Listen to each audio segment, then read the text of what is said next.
ప్రభునందు ప్రియమైనటువంటి వారలారా, ప్రభు అయిన యేసుక్రీస్తు నామములో మీ అందరికీ కూడా ఈ దినము శుభాభివందనాలు తెలియజేస్తూ ఉన్నాం. దేవుని మాటలు మనం శ్రద్ధగా విందాం. వినుట వలన విశ్వాసం కలుగుతుంది. విశ్వాస సహితమైన మాటలు దేవుడు మనకిస్తాడు. ప్రార్థనా పూర్వకంగా ఉందాం. మంచిది. ఇప్పటికే చాలా సమయం అయింది. మత్తయి రాసిన సువార్త 12వ అధ్యాయము నేను 26వ వచనం దగ్గర నుంచి చదువుతున్నాను. మీరు చూడండి. 26వ వచనం దగ్గర నుంచి చదువుతున్నాను. సాతానును వెళ్ళగొట్టిన ఎడల తనకు తానే విరోధంగా ఏర్పడును. అట్లయితే వాని రాజ్యం ఎలాగు నిలుచును? నేను బయల్జెబూలు వలన దయ్యములను వెళ్ళగొట్టుచున్న ఎడల మీ కుమారులు ఎవరి వలన వాటిని వెళ్ళగొట్టుచున్నారు? కాబట్టి మీరే మీకు తీర్పరులై ఉందురు. దేవుని ఆత్మ వలన నేను దయ్యములను వెళ్ళగొట్టుచున్న ఎడల నిశ్చయముగా దేవుని రాజ్యము మీ వద్దకు వచ్చి ఉన్నది. ప్రభునందు ప్రియులారా, చాలా సంతోషం. చదవబడిన లేఖన భాగంలో నుండి మనం ప్రార్థనాపూర్వకంగా ధ్యానం చేద్దాం. పరిశుద్ధ తండ్రి, చదవబడిన లేఖన భాగంలో నుండి మీరు మాతో మాట్లాడండి. మీ మాటల చేత మమ్మల్ని బలపరిచి దీవించండి, ఆశీర్వదించమని, కృప చూపమని యేసు నామములో ప్రార్థిస్తున్నాము తండ్రి. ఆమేన్. ప్రభునందు ప్రియ దేవుని పిల్లలారా, ఇక్కడ మనం చదవబడిన భాగంలో యేసు ప్రభువారు దయ్యాలను వెళ్ళగొడుతున్నారు, స్వస్థతలు చేస్తున్నారు. అనేక అద్భుతమైన కార్యాలు, సూచక క్రియలు యేసు ప్రభు ద్వారా జరుగుతూ ఉన్నాయి. వీటిని చూస్తున్న కొంతమంది యేసు ప్రభు కార్యాలను జీర్ణించుకోలేని వారు అంటున్నారు, ఇతడు దయ్యాలను బయల్జెబూలు వలన వెళ్ళగొట్టుచున్నాడు,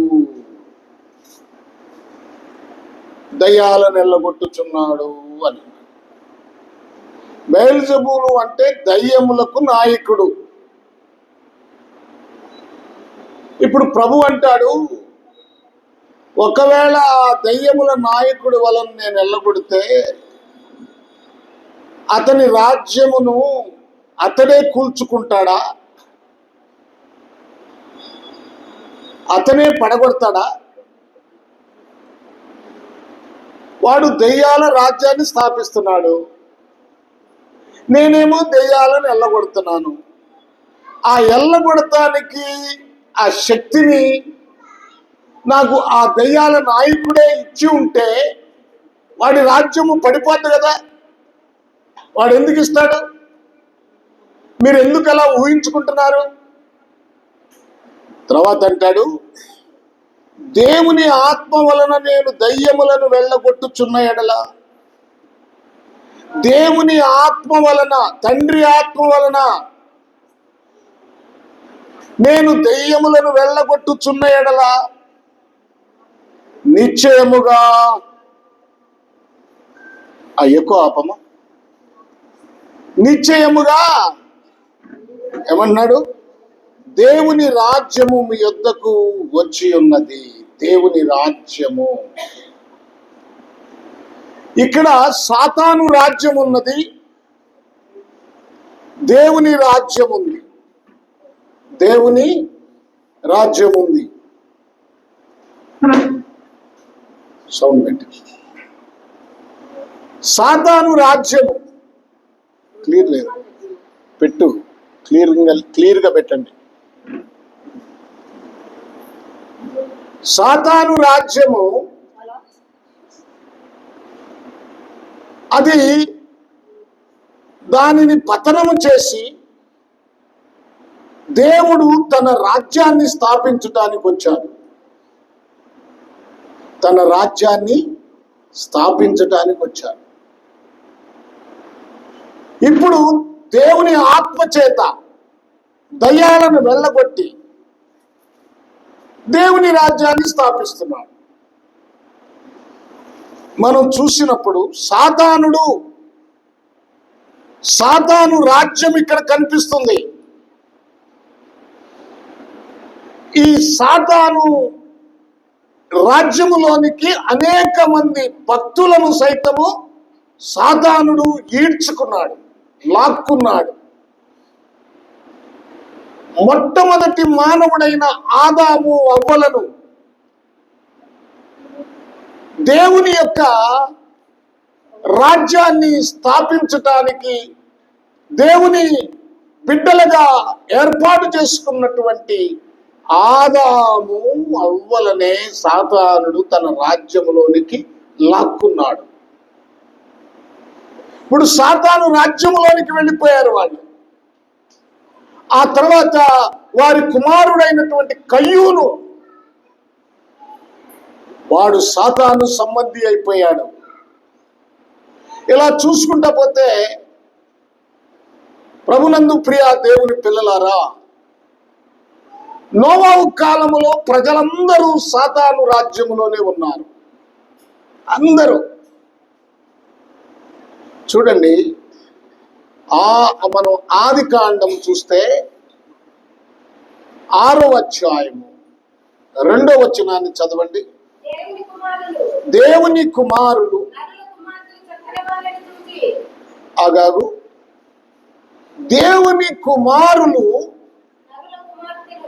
చూడండి, నరుల కుమార్తెలను చక్కని వారిని చూసి వారందరిలో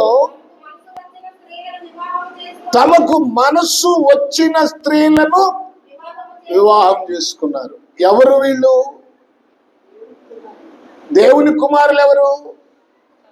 నరుల కుమార్తెలు ఎవరు?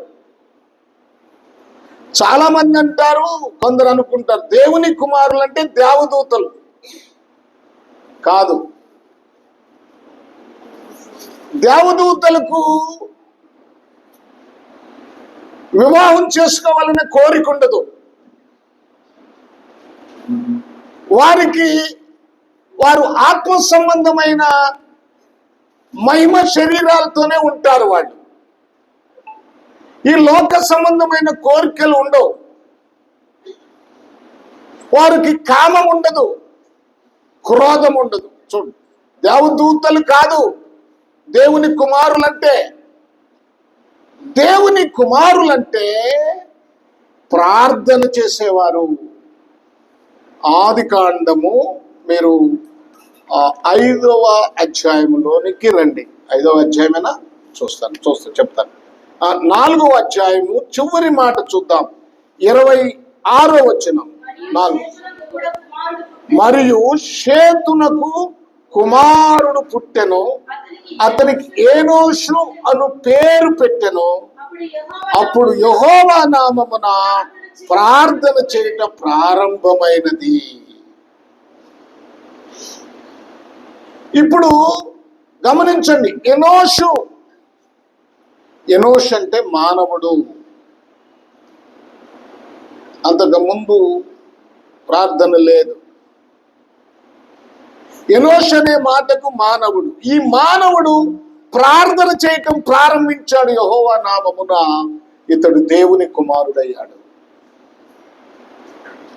ఇప్పుడు ప్రార్థన చేసేవారు, దేవుణ్ణి ఎరిగిన వారు, నరుల కుమార్తెలను అంటే లోక సంబంధమైన విగ్రహాలకు సంబంధించిన స్త్రీలను పెళ్లి చేసుకున్నారట.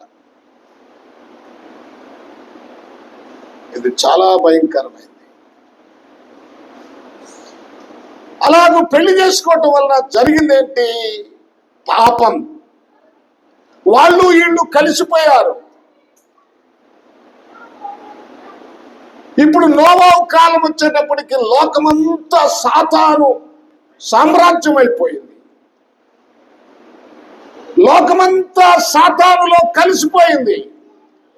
వాళ్ళ పని ఏంటి? తినుచు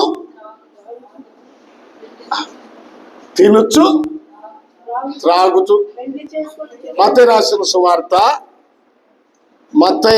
సువార్త 24వ అధ్యాయము చూడండి. చూడండి, మత్తయి రాసిన సువార్త 24:38. జాగ్రత్తగా చూడండి అందరూ.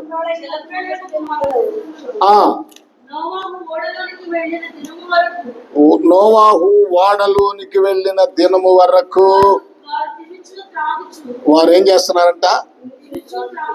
తినుచు. పాపం, తినటం కూడా, తిండిపోతుతనం కూడా పాపమే. క్రైస్తవుల్లో త్రాగుడు ఉండదు. ప్రభువుని నమ్ముకున్న వారిలో లోక సంబంధమైన వ్యభిచారం, దొంగతనం ఇవి ఉండకపోవచ్చు, కానీ ఏముంటది? ఎక్కువగా తిండిపోతుతనం. ప్రార్థన కన్నా ముఖ్యం, ప్రార్థన కన్నా ప్రాముఖ్యం తిండికి ఇస్తారు ప్రిఫరెన్స్. బాగా వండుకొని తిని, లేకపోతే వండుకొని ఎల్లంగానే తినాలి. దానికోసం టైం వేస్ట్ చేస్తారు. దేవుని సన్నిధిలో గడపవలసిన సమయం అంతా వ్యర్థమైపోద్ది. మంచిదే, వండుకో, సమయానికి ముందే వండుకో, ప్రార్థన సమయానికి ముందే వండుకో, సిద్ధపరచుకో. ఇప్పుడు తిండి కోసం ప్రయాసపడద్దు, లేకపోయినా పర్వాలేదు. ఆదివారం నాడు పచ్చడి వేసుకొని తినండి, నష్టమేముందా? ఆదివారం కనుక మాంసమే తినాలి, ఆదివారం కనుక చేపలే తినాలి, ఆదివారం కనుక ఆదివారం నాడు తినాలని ఏమన్నా బైబిల్లో మనకు రాసిందా?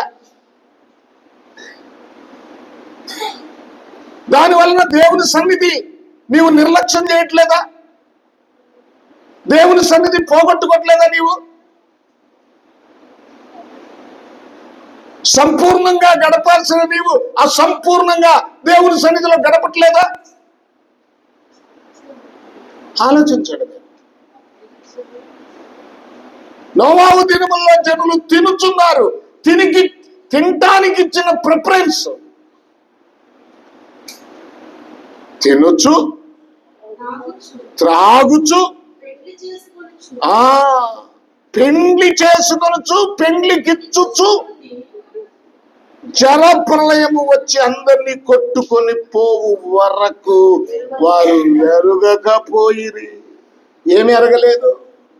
అరే, జల ప్రళయం వస్తుంది, శిక్ష మా మీదకి వస్తుంది అన్న సంగతి ఎరగలేదు. వాళ్ళు తిండిలో పడిపోయారు, పెళ్లిలో పడిపోయారు, పాప సంబంధమైన జీవితంలో పడిపోయారు, త్రాగటంలో పడిపోయారు. దేవుడున్నాడు, ఆ దేవునికి మనం నమ్మకంగా లేకపోతే ఆయన మనల్ని శిక్షిస్తాడనే ఆలోచన ఎరగకున్నారు. చూడండి, ఆదికాండము 6వ అధ్యాయము 2వ వచనాన్ని చూడండి. 2వ వచనం, దేవుని కుమారులు నరుల కుమార్తెలను చక్కని వారిని ఏమన్నంట? ఎవరిని కొనుక్కు ఏం చేస్తున్నారు? చక్కని వారిని. అయ్యా, చక్కని వారని అంటే, చక్కని వారంటే చక్కని వారినే చూసి పెళ్లి చేసుకుంటున్నారు. అర్థమైందా? ప్రభునందు ప్రియ దేవుని పిల్లలారా, జ్ఞాపకం చేసుకుందాం. ఇప్పుడు మనం ఏం చేస్తున్నాం? మనం ఎలాంటి అనుభవం ఉందా?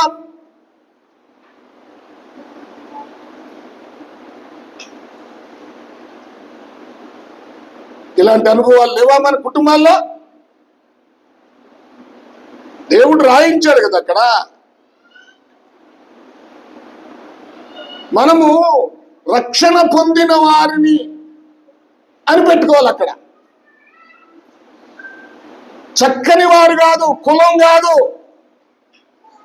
పెళ్లి చేసుకోవాలంటే కులమే. ఇక్కడ మీటింగ్స్కి వస్తాడు వేద నాయకు, వారి కొడుక్కో కూతురుకో పెళ్లి చేస్తున్నాడంట. ఎవరిని చేస్తున్నాడు? ఆయన మాల. ఆయన ఎతికి ఎతికి మాదిగని చేసుకుంటున్నాడు. కులం కాదు ముఖ్యం, రక్షణ ముఖ్యం. మా కులపోళ్ళని మేమే చేసుకోవాలి. అక్కడే నాశనం అయిపోతున్నారు. సాతానుడు నాశనం చేస్తుంది, సంఘాలు నాశనం అయిపోతున్నాయి. కులం కాదండి ముఖ్యం. ప్రభు ఎక్కడ చెప్పలేదు ఆ విషయం. నువ్వేం చేయాలో తెలుసా? నీకు ముఖ్యమేంటో తెలుసా? నేను నీకు మొన్న ఒక సంబంధం చూపించాను, అన్నీ బాగున్నాయి. వాళ్ళ మేనత్త అడ్డం పెడుతుంది. ఉరుకో, పోయి పోయి మాలవనం చేసుకోవటం ఇది. మాది వాళ్ళు ఎవరు దొరకలేదు నీకు అని ఆ తమ్ముడిని అంటుంది. ఆయన అంటున్నాడు, కులము ముఖ్యము కాదు. నువ్వు నీ కులంలో వాడినే చేసుకున్నావుగా, నువ్వు ఏ విధంగా సుఖపడుతున్నావు? నీ బతుకేమైపోయింది? రక్షణ లేనివాడి చేసుకున్నావు నువ్వు, ప్రార్థన లేనివాడి చేసుకున్నావు నువ్వు. ఏమైపోయావు? నీ బతుకేమైంది? చూడండి, కులాలు పెళ్లి చేసుకోవడానికి కులం ముఖ్యం కాదు. సంఘములోనికి చేర్చబడిన తర్వాత దేవునిలోనికి వచ్చిన నీవు ఏ కులమైనా రక్షణ పొందారా లేదా? వారిలో మారు మనసు ఉందా లేదా? ఆ కుటుంబము ప్రభువుని ఎరిగిన కుటుంబమా కాదా?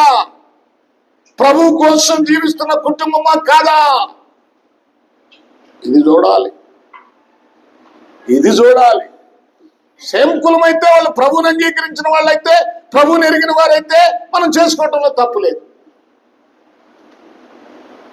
వారు తినచ్చు, త్రాగుచు, పెళ్లి చేసుకోవచ్చు. అంటే చక్కని వారు అనమాట, సూటబుల్ కావాలి. పెళ్లి చేసుకోవచ్చు. వారు ఏం చేస్తున్నారు? ఎంజాయ్. దేవుని భయం లేదు, ప్రార్థన లేదు, భక్తి లేదు, వారిలో విశ్వాసం కనపట్లేదు. ప్రభునందు ప్రియ దేవుని పిల్లలారా, జ్ఞాపకం చేసుకుందాం. మనం జ్ఞాపకం చేసుకుందాం. సాతాను రాజ్యములోనికి వెళ్ళిపోయారు అందరూ. ఇప్పుడు సంఘంలో ఉన్న నీవు ఏ రాజ్యంలో ఉన్నావు? సంఘానికి వచ్చావు కానీ నీ రాజ్యం ఏది? సంఘమే దేవుని రాజ్యం, కానీ ఈ దేవుని రాజ్యంలోనికి నువ్వు వచ్చావా? చూడండి, ప్రభునందు ప్రియులారా, జ్ఞాపకం చేసుకుందాం. ఒక మాట చదవాలి మీరు. రోమా పత్రిక 6వ అధ్యాయము 20వ వచనం.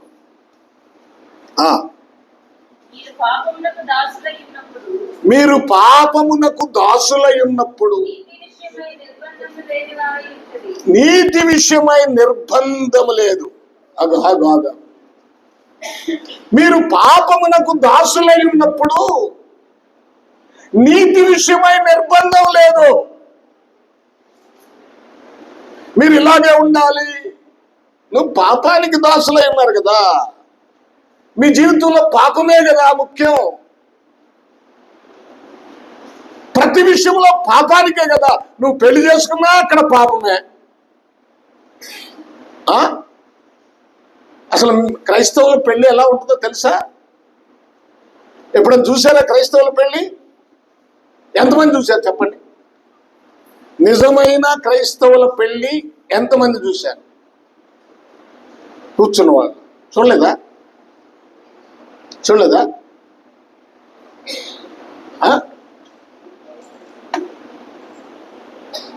మీరు మా కళ్యాణ్ పెళ్లికి రాలేదా? రాలేదా? ఆనంద్ పెళ్లికి రాలేదా? సరే, బేబీ పెళ్లికి రాలేదా? పెళ్లి విషయం చెప్తున్నా నేను. ఏమన్నా పసుపు రాసామా? ఏమన్నా అక్షంతలు వేసామా? ఏమన్నా తాలిబొట్టు కట్టించామా? తోరణాలు కట్టామా?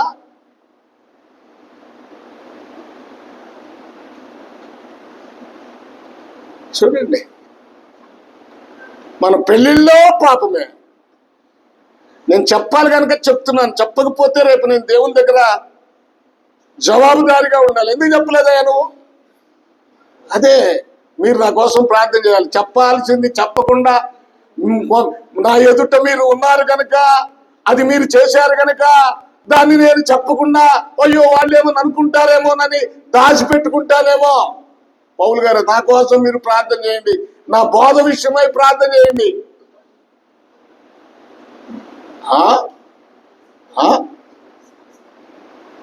చెప్పాలి కదా. నా ఎదుట ఒక వడ్డీ వ్యాపారి కూర్చొని ఉన్నాడు. ఆ వడ్డీ వ్యాపారం తప్పని చెప్పకుండా అయ్యో వాళ్ళు నా ఎదుట కూర్చొని ఉన్నారు కనుక నేను చెప్పకూడదు, మళ్ళీ బాధపడతారేమో. లేదు, ఒక వ్యభిచారం అక్రమంగా బ్రతుకుతున్న స్త్రీ ఉంది, లేకపోతే పురుషుడు ఉన్నాడు, ఆ విషయం నేను చెప్పకుండా దాచుకుంటారేమో. అయ్యో వాళ్ళు ఏమన్నా అనుకుంటారు, నెలకు 2000 3000 ఇస్తున్నారు, మళ్ళా ఇది చెప్తే అది ఆ డబ్బులు పోతాయేమోనని నేను దాచుకుంటే అది కాదు బోధ, అది కాదు.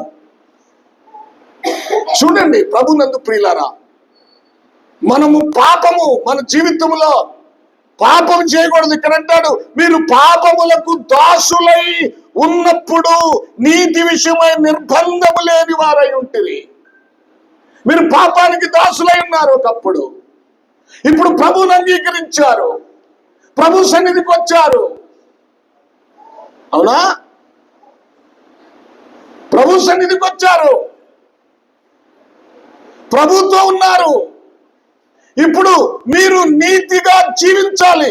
పాపంలో ఉన్నప్పుడు నీతిని గురించి మీకు చెప్పనక్కర్లేదు, చెప్పినా మీరు వినరు. మీ రాజ్యము సాతాను రాజ్యం, మీరు దేవుని రాజ్యంలోనికి రాలేదు, సాతాను రాజ్యంలోనే ఉన్నారు కనుక మీరు చెప్పినా వినరు, మీకు నిర్బంధమేమీ లేదు. అయితే చూడండి 21, అప్పటి క్రియల వలన మీకేమి ఫలము కలిగను, వాటిని గురించి మీరిప్పుడు చున్నారు కారా? అమ్మాయి మీరు అయ్యా వినండి, రక్షణ పొందిన తర్వాత, రక్షణ పొందక ముందు మీరు చేసిన కొన్ని తప్పుల విషయమై, పాపం విషయమై ఎప్పుడైనా ఆలోచన వచ్చినప్పుడు సిగ్గుపడతారా? అయ్యో అయ్యో నేను ఎంత తప్పు చేశాను, అది దేవునికి విరోధమైంది కదా, వాక్యానికి విరోధమైంది కదా అని ఎప్పుడైనా సిగ్గుపడ్డారా? పడాలి. గుర్తు చేసుకున్నాను, ప్రభువా నేను తెలియక చేశాను. పశ్చాత్తాపడితేనే రక్షణ. రక్షింపబడిన తర్వాత కూడా అప్పుడప్పుడు గుర్తొస్తుంటాయి, మరలా పశ్చాత్తాపడాలి దాని విషయం. నీకు గుర్తొచ్చినప్పుడల్లా ప్రభు దగ్గర నీ తప్పును ఒప్పుకోవాలి, పాపాన్ని ఒప్పుకోవాలి. ఏమండి, ఒప్పుకోవాలి. ఆ తర్వాత చూడండి అక్కడ, అప్పటి కలిగినది అప్పటి క్రియల వలన మీకేమి ఫలము కలిగెను? అవును. ఇప్పుడు ఆ క్రియల యొక్క అంతం ఏమిటో తెలుసా? మరణమే. మరణం అంటే నరకమే, రెండవ మరణం నరకమే. అయితే చూడు, అయినను ఇప్పుడు పాపము నుండి విమోచించబడి దేవుని కొరకు దాసులైనందున పరిశుద్ధత కలుగుటయే మీకు ఫలము, దాని అంతము నిత్య జీవము. ఇప్పుడు మరణమే అయినను దేవుణ్ణి మీరు తెలుసుకున్నారు కనుక ఆయన మీ పాపములన్నీ క్షమిస్తాడు. ఒక ఆయన అంట, అయ్యా శ్రీకృష్ణుడు శిశుపాలుణ్ణి 99 తప్పుల వరకే క్షమించాడు, 100వ తప్పు 100 తప్పైనా 101కా ఏదో మొత్తానికి రాగానే అతన్ని చంపేశాడు. మరి మీరేంటి, యేసయ్యా క్షమిస్తాడు, ఎన్ని తప్పులు చేసినా క్షమిస్తాడు క్షమిస్తాడు క్షమిస్తాడు క్షమిస్తాడని చెప్తారేంటి? అవును, నువ్వు క్రీస్తుని ఎరగక ముందు ఎన్ని తప్పులు చేసినా, ఎన్ని పాపాలు చేసినా ఎన్ని ఘోరమైన నేరాలు చేసినా నువ్వు యేసు దగ్గరికి వస్తే నువ్వు క్షమించబడతావు. యేసును అంగీకరిస్తే నువ్వు క్షమించబడతావు. మళ్ళీ యేసులో వచ్చిన తర్వాత కూడా చాలా మంది అండి, ఇది ఎంత సిగ్గుగా ఉంటుందో తెలుసా? యేసు యేసు యేసు కూర్చుంటే యేసు, లేస్తే యేసు. నాయనా యేసు, నాయనా స్తోత్రం, నాయనా స్తోత్రం, నాయనా. యేసు అంటే రక్షకుడు. ఆ రక్షణ మాత్రం జీవితంలో లేదు. కానీ యేసు యేసు అని మాత్రం మనం అంటాం. అవునా? కనుక చూడండి, యేసును అంగీకరించిన తర్వాత, యేసులోనికి వచ్చిన తర్వాత, యేసుతో జీవిస్తున్న తర్వాత మరలా నీవు పాపములోకి వెళ్ళిపోతే, మరలా నువ్వు సాతాను రాజ్యములోనికి వెళ్ళిపోతే, ఇప్పుడు దేవుని రాజ్యము, సంఘం అంటే దేవుని రాజ్యం, దేవుని రాజ్యములో ఉన్న వారి మీదే సాతానుడు గురి పెడతాడు. ఏదోను తోటలో దేవుని సావాసములో ఉన్న ఆదాము అవ్వల మీదే సాతానుడు గురిపెట్టాడు కదా. గురిపెట్టి కొట్టాడు, ఒక దెబ్బ అంతే. గంగిరాలు తిరిగిపోయారు ఆదాము అవ్వ. ఈరోజు సంఘంలో కూడా అలాగే చాలా మందిని కొడుతున్నాడు, గింగరాలు తిరిగిపోతున్నారు, లోకములో కలిసిపోతున్నారు, దేవుని దగ్గర ఉన్నట్టుగా నటిస్తున్నారు, సాతాను సామ్రాజ్యంలో జీవిస్తున్నారు. ఇక్కడేమో నటన, సాతాను రాజ్యంలోనేమో జీవించటం. ఎంత ఘోరంగా ఉందో చూడండి పరిస్థితి. ఇప్పుడు నీకు అర్థం కాదు, ఒక రోజు ఉంటుంది, ఒక రోజు వస్తుంది. ఆ వచ్చినప్పుడు అర్థమవుతుంది నువ్వు ఎలాంటి స్థితిలో ఉన్నావో, అప్పుడు అర్థమవుతుంది. అప్పుడు దాకా నీకు అర్థం కాదు, నువ్వు ఇలాగే ఉంటావు. నాకేమవుతుంది, ఆ పాస్టర్ ఎప్పుడు అట్టగా చెప్పు. ఈ పాస్టర్లు ఏందండి, వీళ్ళకి ఏం తెలుసు, వీళ్ళకి ఇదే చెప్పుకుంటుంటారు. ఒక ఆయన నన్ను అడిగాడు, ఇక్కడ కాదు ఒకసారి, ఏం పాస్టర్ గారు ఎప్పుడు వచ్చి నువ్వు పాపం పాపం పాపం అని చెప్తావు, ఆశీర్వాదం గురించి చెప్పమంటే, పాపాన్ని మానుకుంటే ఆశీర్వాదమే కదయ్యా, పాపాన్ని మానుకుంటే ఆశీర్వాదమే కదా, బైబిల్లో రాసింది అదే కదా. ప్రభునందు ప్రియ దేవుని పిల్లలారా, మనం జ్ఞాపకం చేసుకున్నాం. మనము ఇక్కడ ఏముంది చదవమా, రోమపత్రిక 6 చివరికి 21, ఇప్పుడు 21లో చివర, సిగ్గుపడివారు గారా వాటి అంతము మరణమే అని. 22, అయినను ఇప్పుడు పాపము నుండి విమోచించబడి దేవునికి దాసులైనందున పరిశుద్ధత కలుగుటయే మీకు ఫలము. ఇప్పుడు ఈ మాట అర్థమైందా? మీరు ఇప్పుడు అర్థం చేసుకున్నారా? పాపము నుండి విమోచించబడి ఇప్పుడు దేవునికి దాసులై ఉన్నారు కనుక మీకు పరిశుద్ధత కలుగుతుంది. ఫలం అంటే కలిగేది. దాని వలన మీకు పరిశుద్ధత కలిగిన ఆ ఫలం వలన దాని అంతము నిత్య జీవము. పాపము అంతము మరణమైతే, పాపాన్ని మానుకొని విమోచించబడి దేవునికి దాసులై ఉండి జీవించటం వలన దాని ఫలం ఏమిటంటే నిత్య జీవం. ఏంటంట నిత్య జీవం. హల్లెలూయా. ప్రభునందు ప్రియులారా, జ్ఞాపకం చేసుకుందాం. నిత్య జీవం, దానికోసం ప్రయాసపడుతున్నారా? సాతానుకు ఒక రాజ్యం ఉంది, వాడు తన రాజ్యములోనికి నడిపిస్తున్నాడు. ఆ తర్వాత నిత్య అగ్నిగుండములోనికి ఈ నడిపించబడిన వారందరూ వెళ్ళిపోతారు. దేవునికి ఒక రాజ్యం ఉంది, అదే సంఘము. అది పరిశుద్ధమైంది. ఈ సంఘములోనికి నడిపించబడిన వారల్లా నిత్య జీవములోనికి వెళతారు, నిత్యత్వంలో ఉంటాము. కనుక సాతాను రాజ్యాన్ని మీరు జ్ఞాపకం చేసుకోండి. అపవాది రాజ్యములోనికి వెళ్ళిన వారు చాలా మంది భక్తులు ఉన్నారు. భక్తులుగా ఉంటూ సాతాను రాజ్యములోకి చివరికి వెళ్ళిపోయారు. దావీదు పరిస్థితి ఏంటి? మేలుకున్నాడు కనుక దేవుడు ఆశీర్వదించాడు. మేలుకోకుండా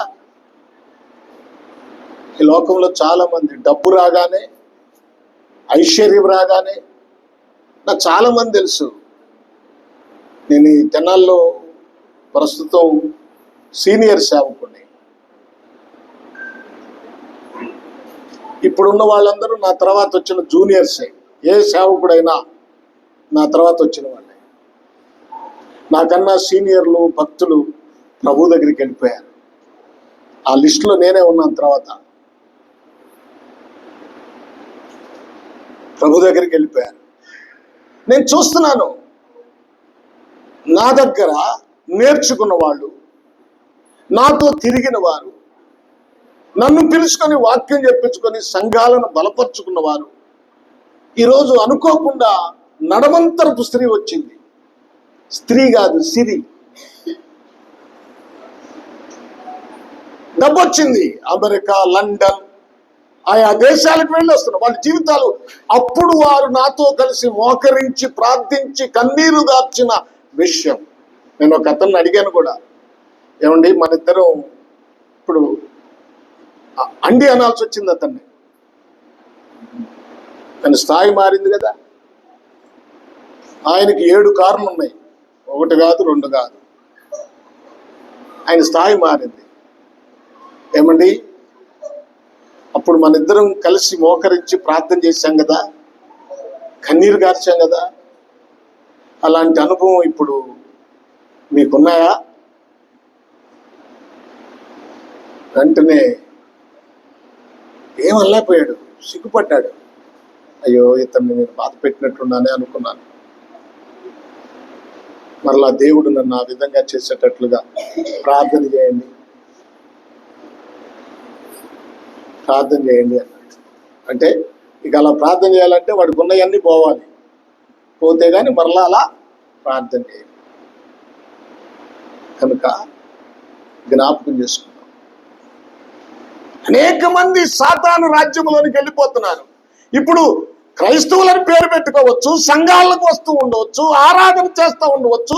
వీళ్ళలో అనేక మంది, అంటే ఎక్కువ మంది సాతాను రాజ్యములోనే ఉన్నారు.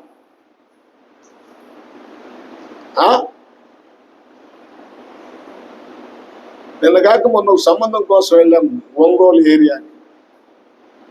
అంతా బాగానే ఉంది. వాళ్ళు రమ్మన్నారు. నేను ఇంకొకరి విషయం, ఒక దైవజనుడి కోసం అని వెళ్ళాను. కొన్ని కలిసి వస్తేలే, అన్ని కలిసి వస్తేలే అని వెళ్ళాను. వెళ్తే అంతా అయిపోయిన తర్వాత వాడు చదువుపోతే వాడికి నెత్తి మీద జుట్టు లేదు, అంతా రాడిపోయింది.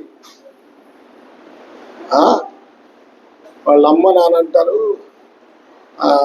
అయ్యా నేనన్నాను పక్కకి వచ్చినప్పుడు, మీరు ఇష్టపడుతున్నారు కానీ వాళ్ళు కట్నం ఇవ్వలేరు, మరి ఇష్టమైతే ముందుకెళ్దామంటే, కట్నం అయ్యా మా వాడు కట్నం అసలు ఏ పిల్లని చేసుకుంటున్నారయ్యా, మగ పిల్లోడు కట్నం లేకుండా ఎవరిని చూసుకుంటున్నారంటే, నేను చాలా మంది ఉన్నారండి చేసుకునేవాళ్ళు అన్న.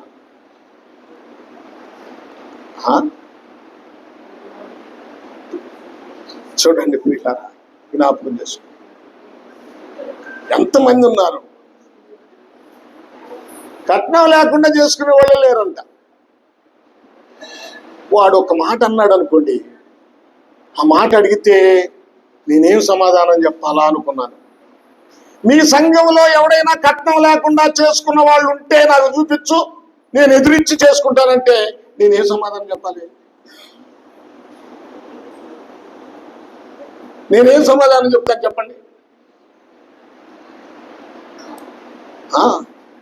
చూపించవచ్చులే, ఒకళ్ళు నా దృష్టిలోకి వచ్చారు,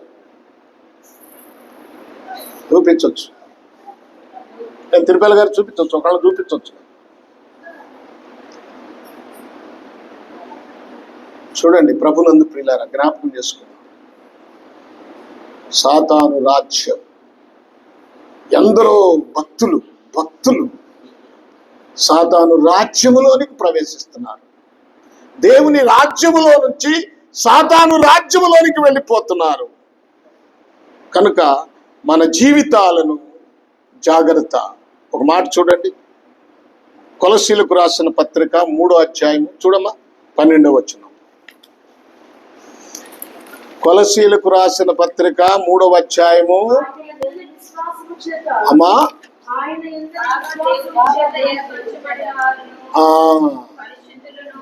కాగా దేవుని చేత ఏర్పరచబడిన వారును పరిశుద్ధులను ప్రియులైన వారికి తగినట్టు మీరు జాలి కలిగిన మనసు, దయాళత్వమును, వినయమును, సాత్వికమును, దీర్ఘశాంతమును ధరించుకొనుడి. చూడండి, ఎవడైనను తనకు హాని చేసినని ఒకడినొకడు అనుకొనిన ఎడల, ఒకడనుకొనిన ఎడల ఒకరిని ఒకడు సహించుచు, ఒకరినొకడు క్షమించుడి. మీరును క్షమించుడి. వీటన్నిటిపైన పరిపూర్ణతకు అనుబంధమైన ప్రేమను ధరించుకొనుడి. ప్రభునందు ప్రియ దేవుని పిల్లలారా, జ్ఞాపకం చేసుకున్నాం. హల్లెలూయా. కనుక మనం ఎలా ఉండాలో అక్కడ చెప్తున్నాడు. కనికరం ఉండాలి, జాలి కలిగిన మనసు ఉండాలి, దీర్ఘశాంతం ఉండాలి, ఒకరినొకడు సహించుకుంటూ ఉండాలి అని అక్కడ రాశాడు. బైబిల్లో ఉన్న వాక్యమే చెప్తున్నాను నేను. కనుక జీవితాలను ఎవరు కడుక్కుంటారో, ఎవరు పరిశుద్ధతలోనికి వస్తారో వారే దేవుని రాజ్యములోనికి వెళ్తారు. దేవుని కుటుంబము, సంఘమే దేవుని కుటుంబం, సంఘమే దేవుని రాజ్యము.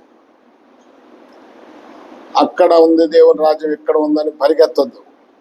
నీవున్న సంఘమే దేవుని రాజ్యం, నీవున్న సంఘమే ప్రభునందు ప్రియులారా. ఇంకొక మాట మనం చదువుకుంటే బాగానే ఉంటుంది, కానీ అయినా చదువుదాం. లూకా రాసిన సువార్త 17వ అధ్యాయము 20వ వచనం. టైం అయిపోతుంది కనుక త్వరగా. కానీ దేవుడు రాజ్యము ఎప్పుడొచ్చునని పరిసయ్యులు ఆయనను అడిగినప్పుడు, దేవుని రాజ్యము ప్రత్యక్షంగా రాదు. ఎందుకనగా ఇదిగో దేవుని రాజ్యము మీ మధ్యనే ఉంది. ఇదిగో ఇక్కడని, అదిగో అక్కడని చెప్ప వీలు పడదని వారికి ఉత్తరం ఇచ్చాను. ఎందుకనగా దేవుని రాజ్యము మీ మధ్యలో ఉన్నది. అదే ఇప్పుడు దేవుని సంఘము. సంఘము దేవుని రాజ్యం. కనుక ఇప్పుడు నీవు సాతాను రాజ్యములో ఉన్నావా, దేవుని రాజ్యములో ఉన్నావా? నిన్ను నీవు పరిశీలన చేసుకో. ప్రభు అయిన ఇది క్రిస్మస్ దినాలు కదా.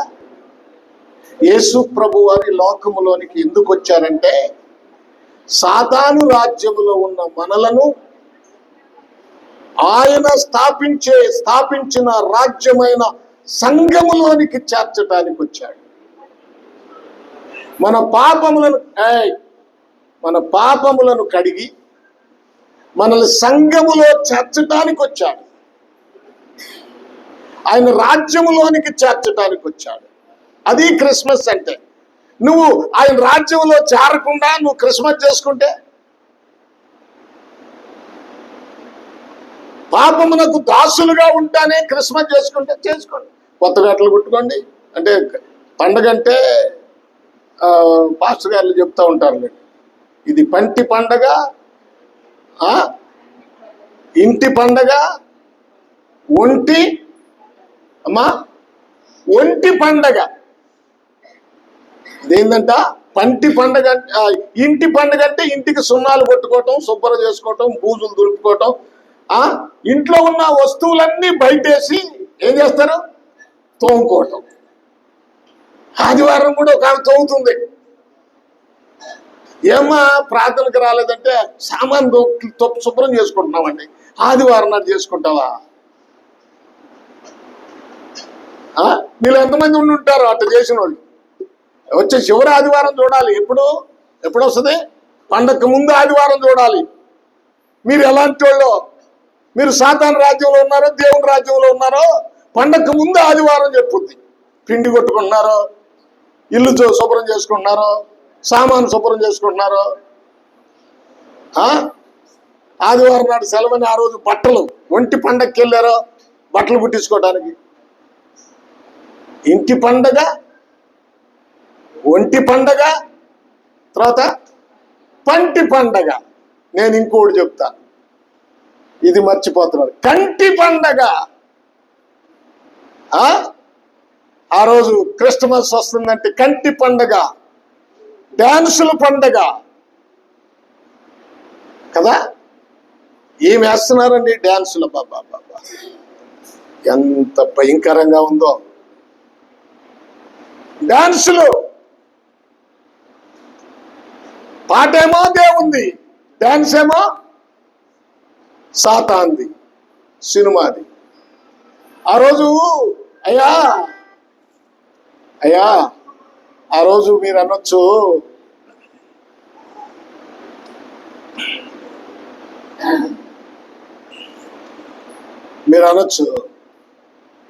దావీదు డాన్స్ చేశాడు కదయ్యా, దావీదు నాట్యం అని. దావీదు ఇట్లా డాన్స్ చేశాడా? ఏమండి, ఆ డాన్స్ దావీదు వేసిన డాన్స్ అని ఇప్పుడు ఎంతది? నాట్యమేనా? దావీదు ఆత్మతో నింపబడేశారు. ఇప్పుడేమో సినిమా పాటలను దృష్టిలో పెట్టుకొని రికార్డ్ డాన్స్లు వేస్తున్నారు. దావీదు అట్ట రికార్డ్ డాన్స్లు వేశాడా? చెప్పండి. ప్రభునందు ప్రియులారా, సరే సమయం చాలా అయింది కనుక నేను ముగిస్తున్నాను.